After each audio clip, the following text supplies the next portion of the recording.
Labas. Tai galvoju, kadangi jau čia esu Amerikų konferencijai ir reikia statyti tą senelio lore, pasidalinsiu gal vieną kitą idėją, kuri galbūt man būtų buvęs padėjus, tai nesitikiu, kad kažkam labai čia bus įdomu, ypač mano vaikam greičiausiai. Gal anūkam būtų įdomu, man žiauriai įdomu, ką mano seneliai išgyvena, šiek tiek įdomu, ką ir tėvai išgyvena. Bet žodžiu, principas toks, greičiausiai pastebėjai, kad pasaulis nėra labai sąžininga vieta.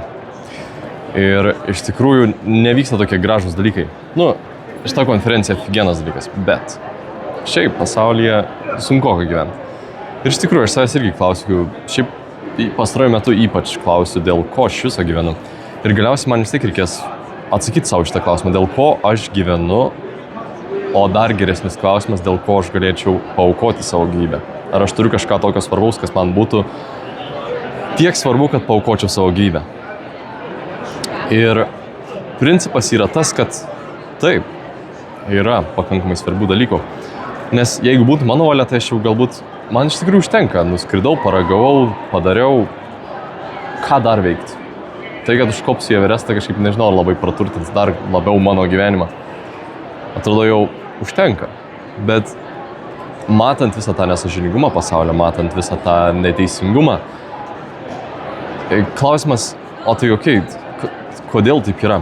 Ir iš tikrųjų, vienas iš atsakymų, kad Dievo atsakymas į šitą neteisybę yra tai, kad sukūrė mane ir tave. Ir lieka tik tais prisimti atsakomybę už tai. Ir iš tikrųjų visi tie žmonės, kurie patys negali padaryti šito pasirinkimo, prisimti atsakomybę už kitą, jie laukia mano ir tavo pasirinkimo, kol ateisim ir atnešim tos šviesos, kurios taip reikia, kol būsim ta šiluma šitam šaltam pasaulyje. Ir iš tikrųjų, kai daug šilumos vienoje vietoje, užsidega dalykai. Ir aš tikiuosi, kad sušils pasaulis. Aš tikrai nuoširdžiai tikiuosi, kad sušils. Ir tiek, kiek reikės manęs šitoj misijoje, tiek aš joje ir būsiu. Tai nešti tą grožį į pasaulį, nešti tą gėrį, kuris kažkur buvo prarastas, man užtenka. Tai va, tokie pasidalinimai, žinai, tarp kitko. Tai va, linkėjimai iš Kolumbuso, Ohajo valstijos. Bėgsim dabar kažkur pavažinėti. O kol kas,